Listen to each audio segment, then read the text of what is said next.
The story started with our noble protagonist clenching his fist and resolving himself to master magic and overturn the fate of ruin that had been written for him. His name was Vanitas Lindblom, the ruthless son of a marquis who appeared in a certain novel. In that story, he enslaved others and committed every act of tyranny imaginable, and he was a villainous noble destined for a dark and lonely death, abandoned by everyone around him. But the person now looking out through those eyes was someone else entirely. He had reincarnated into that detestable character, and when he first caught his own reflection in a mirror, he studied the unfamiliar face staring back at him with quiet curiosity and thought that this was Vanitas' face. He assessed his new body and noted how incredibly frail it looked. Guessing he was around 15 years old, his memories were coming back slowly, though he hadn't fully sorted through them yet. When he first opened his eyes, he hadn't even known who he was. The room had not been empty. Two people who appeared to be his parents were there crying in relief, and standing behind them were a butler and a maid. They told him that Vanitas had been unconscious for 3 full days and nights. He hadn't understood any of it at the time, but as the memories continued to surface, the truth became clear to him. In his previous life, he had existed in a world completely different from this one. That previous world had towering skyscrapers and streets packed with people, and somewhere in that life he had come across a novel, a work whose title he couldn't even recall anymore. In that novel, he had first encountered Vanitas. In the story, Vanitas had appeared as the antagonist to the protagonist and had enslaved the heroines. He was ultimately defeated, had the heroines taken from him, fell into slavery himself, and died alone. That was the ending written for this character, and the soul now inside him had read every word of it. He admitted he didn't truly know who he was or why he had ended up here, but one thing was absolutely clear to him. If he simply lived out the path already written for Vanitas, he would be ruined, and he refused to let that happen. He clenched his fist and shoved a heavy stack of books onto his desk. From that moment on, he started gathering information. The thing he focused on most was the duel with the protagonist, which he knew was an unavoidable event that would eventually come for him. He thought about magic, whether it offered a way to win. This world had magic, powers that could make any phenomenon possible through the caster's imagination. Magic that manipulated fire and water. Magic that could change the shape of people and objects. Anything was achievable if the caster could picture it clearly enough. But the magic Vanitas had used in the novel was just a single basic long-range spell called Light Arrow, and that alone wouldn't be enough. However, his memory as a reincarnator gave him something no one else in this world had access to. He knew that this world contained ancient magic considered impossible to learn, magic so difficult that it had been forgotten by everyone, existing only as background lore deep in the novel's world building. Nobody alive remembered it. He was the only one who had any reason to know it was real. He dug through the books until he found it, and when he finally landed on the right page, he said quietly that this was it. The magic was called grasp magic, the power to manipulate all matter at will, drawing on the magical energy drifting freely through space. It was exactly the kind of overwhelming ability he needed. He immediately tried to use it. Something faint appeared in his hand, but it disappeared almost as quickly as it came. He acknowledged it would take time to actually be able to use it properly. Still, just knowing it was real was enough to give him something he hadn't felt before. He thought that if he could master this power, he might genuinely be able to change the fate of ruin. The next morning, he stirred awake in bed and asked himself if it was morning already. He had ended up reading magic books through almost the entire night and was still drowsy as the light crept in. He noted a little reluctantly that, as expected of a marquis family, the sheer volume of books available was quite something. A knock came at the door, and he told whoever it was to come in. The maid who entered greeted him nervously, wishing him a good morning and telling him she had brought his change of clothes and a drink. He told her to just leave it there and went back to his book. As she set things down, her hands were shaking, and she let out a startled yelp when something happened, because his hand had moved on its own, reaching toward her before he even realized. He caught himself and apologized, visibly baffled by his own reaction. He thought about what he had noticed over the past few days. The maids in this house were stiff and on edge around him, and the reason was not hard to figure out. It turned out the original Vanitas had a habit of grabbing at the maids and using violence against them, and even though the personality behind those actions was completely gone, the body's ingrained habits were apparently not so easy to shake. The maid stumbled away in a fluster, clearly rattled, and he watched her go with a complicated expression. He reminded himself that today was a special day, though he couldn't simply announce that out loud. He thought carefully about the two factors that were driving Vanitas toward his fate of ruin. One was being defeated by the protagonist, and the other was losing the 3 slave heroines. Even if he somehow managed to beat the protagonist, it would mean nothing if the heroines ran away from him in the meantime. He had no choice but to become strong enough to change both outcomes at once. He thought about the 3 heroines he was about to meet for the first time. The first was Christina Martia, a former noble lady, so refined and composed that a person looking at her would never guess she was living as a slave. The second was Hildegard, a female knight from a foreign land who loved combat above all else. The third was Lapana, a rabbit beastkin with rare, deep black fur. He was meeting all three of them today, and his goal wasn't simply to see them. It was to start building a genuine relationship with them, because they held his fate in their hands. The image that floated up from his hazy memories of the novel was the three of them smiling brightly, full of life. But when the door opened and they actually stepped into the room, the reality was something else entirely. Their eyes were flat and empty. All three of them stood at the entrance, looking at him with the dull, guarded expressions of people who had learned not to expect anything good. One of them addressed him quietly as master, and another asked what his business with them was today. He opened his mouth and managed a slightly awkward welcome, trying to sound natural about it. He noticed immediately their eyes were dead. Of course they were. These were slaves who had been abused by Vanitas for as long as they had known him, and there was no reason they would feel anything warm toward this person. He looked at their expressions and thought to himself that this simply would not do. Vanitas apologized for calling them so suddenly and told all three of them that he simply wanted to see them. He then turned to Christina specifically and told her to come closer. Christina looked confused, but answered and stepped forward. Vanitas remembered something from a novel. There had been a scene where Christina praised Vanitas' appearance. He thought there might be something to work with there. He had Christina lean in close and studied her face at near range. She startled at the sudden proximity, let out a yelp, and stumbled. He told her to come closer still and started to say something before catching himself. Then, more calmly, he told her he had wanted to see her up close, her face specifically. He noted her fine skin, her clear eyes, the strong will behind them. He told her that the more he looked, the more beautiful she was. Christina turned red and told him firmly not to say such strange things, and then, under her breath, muttered that it was unfair. She was flustered in a way she clearly hadn't expected to be. Vanitas watched her reaction with quiet interest. He had suspected it from the novel. Christina probably responded to Vanitas' appearance in particular, and being genuinely complimented by him rather than berated or commanded produced exactly this kind of result. He filed that away. He moved on to Lapana next, calling her name and telling her to come closer. Lapana answered with a nervous yes and shuffled forward, visibly bracing herself. He thought about what he knew of her from the novel. Out of the three, she was the one who had received the worst treatment from the original Vanitas, probably because of her quiet nature and small build. There had even been scenes of outright violence. He reached out and gently pulled her in. Hildegard immediately demanded to know what he thought he was doing. Vanitas just said he was fine and asked whether they really thought he was going to be rough with Lapana. He started stroking her ears, then her head. He told her she had nice fur, soft, and the kind that made a person want to keep touching it. Lapana went completely blank, making small sounds and swaying slightly. When he asked if the tail was okay too and reached for it, Christina stepped in and asked him not to be too unreasonable. He said he still wanted to touch more, but paused. Hildegard and Christina both called for him to stop. He said it was too bad and that he had wanted to touch more, then pulled back. Quietly, he wondered to himself whether he had actually made them more wary instead of less. Lapana and Christina were huddled together, both staring at him with wide, uncertain eyes. He turned his attention to the last one. Hildegard had been watching him the entire time, not with the flat emptiness of the other two when they first arrived, but with something more active, a measuring, calculating look. She said aloud that he seemed strong but weak, then weak but strong, as if she were working through something. He thought about what he knew of her. Hildegard was the daughter of a Lepite warrior. The Lepite tribe lived by a simple code. They respected strength and protected the weak. In the novel, the original Vanitas had been genuinely weak, barely able to use magic, and by that tribe's values, he should have been someone Hildegard felt the instinct to shield rather than fear or obey. And yet here she was, looking at him now with the expression of someone who wasn't quite sure what she was seeing. He thought she might be sensing it on some level, that the person in front of her was not the same Vanitas she had known. Hildegard raised a fist toward him and said one word, "Fight?" It came out almost like a question, as if she didn't quite believe she was saying it to him. Vanitas smiled. A tribe that values strength, he thought. He told her she was exactly right, and that spark of an idea sharpened into a plan. He led them all outside. The other two followed at a distance, watching. He told Hildegard that they should have a mock battle, and when she faced him across the open ground with her arms crossed, he thought about grasp magic. This was a chance to test whether it could hold up in actual combat conditions, even at its current unfinished state. He told Hildegard the location was fine and called her to begin. He knew the risks going in. Hildegard was the daughter of a Lepite warrior and had grown up fighting. If they went at it seriously, the outcome would not be good for him, but it was a mock battle, and what he wanted was data. He raised his hand and quietly activated grasp magic, feeling the faint pull of the energy drifting in the air around him. Christina immediately said it was too dangerous. Hildegard said that if it was a mock battle, she supposed she would be the target as usual. Her tone suggesting this was a familiar and unappealing role. Vanitas told her that would be completely meaningless. He told all three of them that this was a good opportunity. He wanted them to see that he had changed. He thought it to himself as a statement of fact, reborn as a reincarnated, the new Vanitas Lindblom. He told Hildegard clearly not to hold back and to shoot magic at him. Hildegard stared at him for a moment. Then something lit up behind her eyes. She said she fought, cracked her knuckles, and got into position. Hildegard pulled back and launched a mud shot, a dense, dark projectile that tore through the air at speed. Anna and Christina both froze watching it. Vanitas raised his hand to intercept it with grasp magic. He murmured to himself, "Here I go." The spell hit him directly in the face. There was a heavy splat, and he went down. Christina and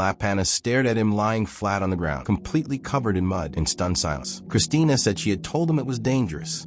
Anna and Hildegard both called out asking if he was okay. Vanitas pushed himself up off the ground. His face was a mess of mud, his cape was filthy, and he looked absolutely ridiculous. He let out a loud laugh and said there was no way something like that would succeed on the first try. He was grinning, completely unbothered, already getting back to his feet, still plastered in mud. Vanitas looked over at Christina, who was staring at him in alarm, and told her not to worry. He was fine. Then he turned back to Hildegard, praised her for the shot, and told her to keep coming at him with that same momentum. He noted to himself that Hildegard's magic was mud-based, and that minor injuries were to be expected. He wasn't deterred in the least. The mock battle continued. Hildegard launched another mud shot, and it tore across the ground toward him. This time, Vanitas stood his ground and raised his hand to meet it. The shot hit and detonated in a burst right in front of him, but he stayed on his feet, managing to deflect most of the force. It wasn't a clean block, and mud still splattered across him, but he hadn't gone down. Anna and Christina watched from a distance, visibly tense. Vanitas had taken another hit and was now thoroughly covered in mud from head to toe. Christina noted quietly, almost to herself, that his cute face was buried under all of it. He stalked back across the field toward Hildegard, breathing hard, and told her this was fun. Hildegard looked at him, muddy, stubborn, still upright, and said plainly that the master was weak, but that he was going to become strong. She said it was fun. He told her this was the last one, and that he wanted to show her the best he could do right now. Hildegard asked if that meant he wanted to fight seriously. He confirmed it, telling her to come at him with full power. Anna and Christina both went stiff. Hildegard looked at him for a moment, then said this was her full power, and gathered herself. She released a mud spiral bullet, a massive drilling column of mud that dwarfed everything she had thrown before, churning through the air with tremendous force. Vanitas braced and called out the activation, grasp. He reached out with both hands and caught the spiral in the air, seizing it with grasp magic. The enormous projectile ground to a halt mid-flight, and then Vanitas crushed it. The spell shattered apart around him, mud and energy scattering outward in every direction. At the same moment, he pushed the magic back and sent a shockwave of force directly into Hildegard, sweeping her off her feet. Anna and Christina could barely believe what they had just seen. Anna breathed that the master had repelled the magic, and Christina echoed her. There was no way. Hildegard hit the ground hard. She was pinned crisscrossed by crackling threads of grasp magic that locked her arms and legs in place. She tried to push through them and couldn't. She clicked her tongue and said she couldn't move, then looked up at Vanitas and asked what this was. Vanitas crouched down to her level. He told her this was his full power right now. He was converging the magical energy in the atmosphere through grasp magic and binding it around her body. He told her that even at her full strength, she would not be able to break free of it. He added calmly that she didn't need to worry. The restraint would loosen soon. Before he finished saying it, his concentration finally gave out. The threads dissolved, and Hildegard came loose. Vanitas immediately collapsed face first onto the ground, completely spent. All three heroines called out to him. He groaned into the ground, said he was fine, and apologized. Slowly, he pushed himself upright. Hildegard was staring at him from where she'd landed. Dirt on her face, expression hard to read. She said he was amazing, but different from before. She said the words slowly, like she was still working out what they meant. Behind her, Christina and Anna exchanged a glance, and Anna quietly asked if he was a different person. Christina asked the question that had been forming for all three of them. What exactly was a reincarnate? Vanitas turned to face them, still on the ground, covered in mud, and clearly drained. He told them simply that he was himself, and then with the same even tone, he told them that the previous master who had abused them was gone. All three of them stared at him in silence. He acknowledged that being told this so suddenly must be confusing. Then he said what he had actually brought them out here to say. From now on, he was going to fight to resist fate, and he needed the power of all three of them to do it. He called each of their names and looked at them directly one by one. Christina answered first, startled but firm.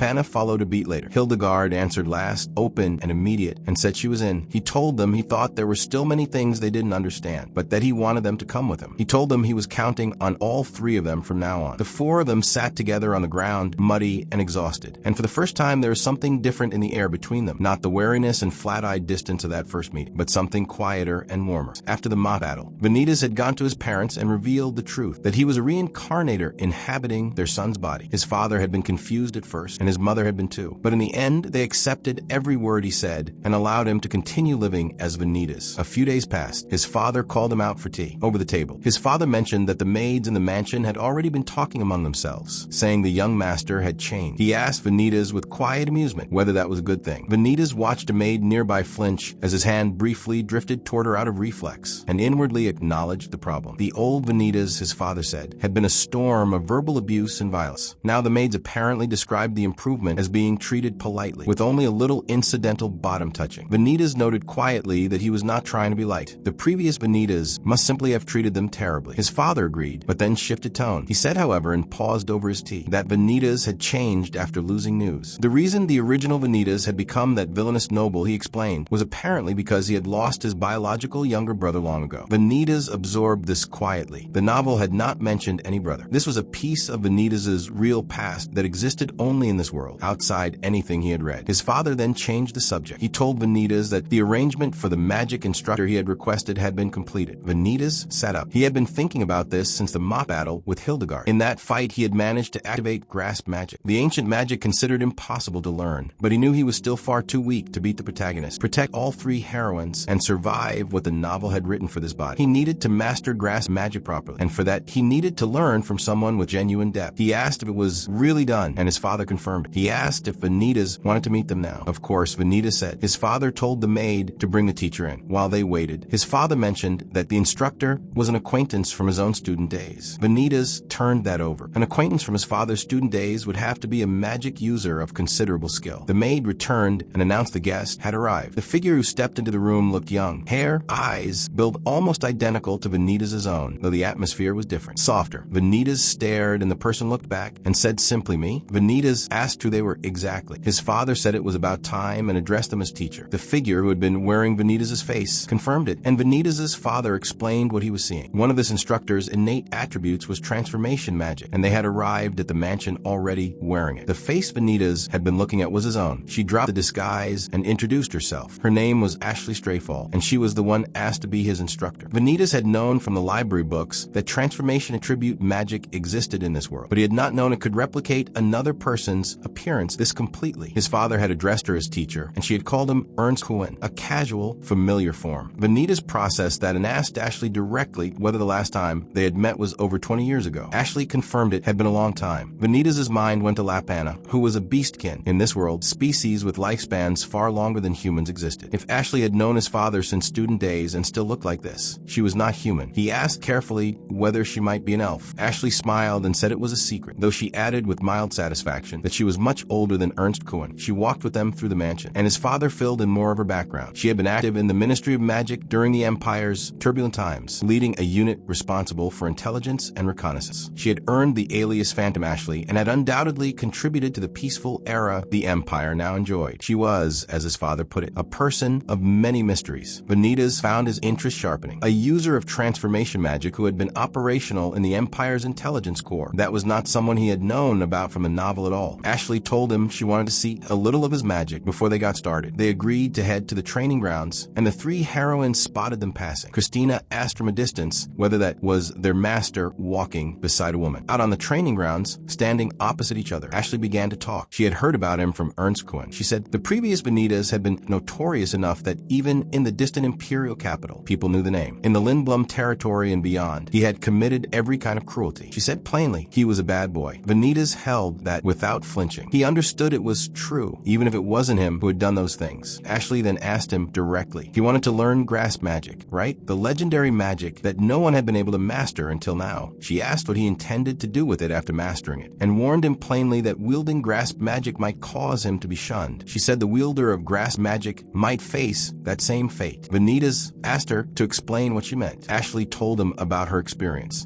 because her transformation magic allowed her to perfectly take the place of another person and act as them. She had been distrusted and ostracized over the years, not because she had done anything wrong, but because people feared what her magic could theoretically be used for. She noted that in Vanitas' knowledge, transformation magic only allowed minor changes like hair color or slight facial adjustments, but her magic transcended that entirely, as he had just seen. She asked if, knowing all this, he still wanted to learn. Vanitas answered Ashley's question without hesitation. Yes, he said, he wanted to learn more about magic. He told her that Ashley Sensei would surely show him a wider world. He turned his gloved hand over in front of him, feeling the faint pull of grasp magic even at rest. Ashley studied him for a moment and asked, almost to herself, right? Then she added that besides, he already knew something about it, meaning he had already felt that magic could be more than just a tool for for enduring hardship. Something shifted in Ashley's expression at that, a quiet softening, as though his answer had landed somewhere she had not expected. She told him that magic was not just about painful things, and that it was something fun. Then, more directly, she told him he was completely different from the person she had heard about. He asked, half deflecting, whether she had gotten disillusioned after actually meeting him. He tried to lean into the reputation. If she had heard from his father, he said, she would already know that he was a bad boy who didn't mind hurting others for his own sake. Ashley cut him off flat. No, she said, anyone who had experienced the battlefield would understand. His eyes were very clear. She told him she didn't see any malice in him toward others. He pushed back with a trace of self-deprecation, suggesting it might be an illusion, that he might just be disguising his own desires from himself. Ashley was unmoved. She told him not to act bad and asked plainly whether he was really that kind of person. Vanitas thought to himself that she was difficult to deal with. Ashley thanked him, addressing him directly as Vanitas-kun, and said she was starting to have a little fun herself. She reminded him of what he had said earlier, that he wanted her to show him a wider world. She said she would. She announced her transformation, magical beast, white snow tigress, and described it as everything she had cultivated so far. The change that followed was not anything like what Vanitas had imagined transformation magic could produce. Ashley had become a massive tiger, a true white snow tigress, towering over him, enormous and pale and completely real. This was the magic of the phantom. She told him they would start with actual combat. She explained as the tiger what the difference was from ordinary transformation. Ordinary transformation changed appearance and form. What she had done was transformation into a different creature with a completely different ecology. The body itself operated by different rules. The tiger growled and then roared, and even that sound carried a physical weight. Vanitas barely had time to register her first movement. He flung ice out instinctively. The training ground frosted over around the tiger's position, and asked himself whether it had landed. It had, but it made no visible difference. The ice had spread all around her, and she was still standing. Just standing there, he noted, gave off a suffocating pressure. She lunged. He saw it coming and moved to dodge, but still couldn't fully clear it. Her claw caught him, and he grunted as the impact drove through him. He had anticipated the attack and moved on that anticipation, and still hadn't been fast enough. He processed the gap between what he had expected and what had just happened. That movement, he thought, was faster than Isekai'd when she went full serious. One word came to him: fast. Behind Tiger's eyes there was calm, assessing intelligence. Ashley, watching him from inside the form, reading exactly what he could and couldn't do. Ashley shifted back out of the form and said they should stop after all. Vanitas asked what was wrong. She said plainly that it seemed she had jumped to a practical lecture too early. He objected immediately. Why? He said. When they were just getting started, she started to explain, but he spoke first. He told her to please continue. He said he wanted power. He told her he had something precious, and that to protect it, he absolutely needed power. Ashley echoed the word quietly. Precious things. She looked at him and told him she understood, and that for him, what he was protecting was something he absolutely could not yield on. But she added, with the steadiness of someone who had learned this lesson at cost, desperation was no good. Because look, she said. She directed his attention toward the doorway where the three heroines had gathered, watching. They had followed at a distance and were now standing together, visibly worried. Isekai'd called out to him to do his best. Christina said his name softly. Lapana said nothing, but her expression said everything. Vanitas looked at them. They were worrying about him and praying for him. He thought, that's right. That was exactly why he had to do this. He turned back to Ashley and called her name. He asked her, quietly and plainly, to please continue. Ashley looked at him for a moment, and whatever she saw in his face was enough. She said, then here I go. Later, after training had ended for the day, Vanitas was soaking in the bath, a large, reservable mixed bath in the Lindblom house that he had not known existed until now. He exhaled and let himself sink a little deeper into the water. He noted to himself that to think the Lindblom house had a bath this large, and that it was a mixed bath that could be reserved privately. It would be a waste not to use it. The warm water was doing its work. The steam from the Lindblom bath still hung thick in the air as Vanitas soaked in the wide basin, his body carrying every bruise and ache that Ashley Sensei's practical lecture had pressed into it. The memory of her white snow tigress form flashing behind his eyes as he turned to mark on his arm over in the warm water, acknowledging to himself that the session had been brutal, that the gained power was real, but that his body had paid the full price for it, and that recovering in a bath this generous was, on occasion, not so bad a thing. He was still settling into that rare concession when noise spilled through the far doorway. Running feet, urgent voices, one of them low and scolding and the other high and delighted and incapable of being slowed by either instruction or decorum. And before the warning could complete itself, Isekai'd burst into the bathing chamber, took one look at the enormous stone basin, and declared it a pool, a big pool, when she fully intended to swim in, her arms already spreading wide with it. Announcement, Lapana, her long rabbit ears bouncing with the effort of catching up, called after Isekai'd to wait, and Christina came in just behind her, barefoot and loose clothed against the residual heat of the evening, telling Hilda in no uncertain terms that she must not run, that she absolutely must not. And then Isekai'd was already stepping in, and the protest became a different kind entirely. Christina had already noticed the problem with the thin, house-bathing garments even before the water touched her, a sharp, private frustration crossing her face as she stood at the basin's edge. And then Hildegard seized her by the arm, and the protest about the fabric gave way to a more immediate one about being dragged. And across the water, Vanitas registered the commotion with a small start, his attention snapping fully awake. The quiet rest of moments ago dissolving at once. Christina noticed him first, her whole expression going rigid as it crossed from flustered to something approaching alarm. And Hildegard, still pulling, suddenly followed her gaze and understood with electric clarity that her master was already in the bath, his presence there recasting the whole situation into something she had very much not accounted for, a realization that overtook her in one large, visible way. Vanitas looked at Christina with something close to even calm, told her the water was quite nice, and asked whether she wouldn't like to join him. The invitation delivered with the same unadorned directness he brought to most things, and Christina made a sound that was less a word than a pure reaction, and Hildegard, apparently deciding that the moment's awkwardness was best dissolved by enthusiasm, announced that Christina was here now and that swimming should begin at once, towing her toward the water with cheerful, implacable force, while Lapana followed behind apologizing, explaining that Hildegard was genuinely dangerous if not closely supervised, and Christina agreed that it was still too early for this, while allowing herself to be pulled in regardless. Vanitas watched from where he rested, thinking with a certain fairness that he could understand why Hildegard wanted to swim in a bath this spacious. And then Hilda was in the water, and the wet fabric against her became an entirely different problem from the one she had been worried about. The thin cloth going translucent in the warm water, which Hilda registered with dawning horror, pressing both hands to her chest and demanding to know why no one had warned her about that. And the basin became a scene of shrieking and splashing and competing embarrassments, and Vanitas, watching from the far side of all of it with the water still up to his chest, noted quietly to himself that it was lively, that it was with a private softness that sat somewhere between bemusement and something warmer. Quite a fun scene. Ashley Sensei appeared at the edge of the chamber a short time later, her hair up and her expression settled into the particular quality she wore when she was off duty but still watching everything. And she said, almost of herself, that she wondered how many years it had been since something like this, the words carrying the weight of a long and largely solitary history behind them. And Vanitas called her name simply, told her the water was good, and left the rest of it open. She looked at the three of them, Hildegard still gleeful in the water, Lapana flushed and trying to stay composed, Christina caught between keeping order and having quietly given up on it, and said that the three of them looked like real sisters, a complete set. And Vanitas said that was right, that though their circumstances were all different, they were bound by the same condition, and that there must have been aspects of each of those circumstances that left them no real choice. And Ashley absorbed that without argument because it was simply true. And then she let the reflective moment go and asked him, with a light sharpness that was mostly teasing, but only mostly, which girl he ranked as his number one. Vanitas considered the question with genuine attention, said that he had never thought about ranking them, then settled the matter by saying that everyone was precious to him. The statement offered without hesitation. She teased him with another question, if that includes her. Vanitas replied without a second thought, of course it does. Ashley was kind of surprised by the quick response, and she don't know how to react right away. She thanked him and said she also thinks of him as precious.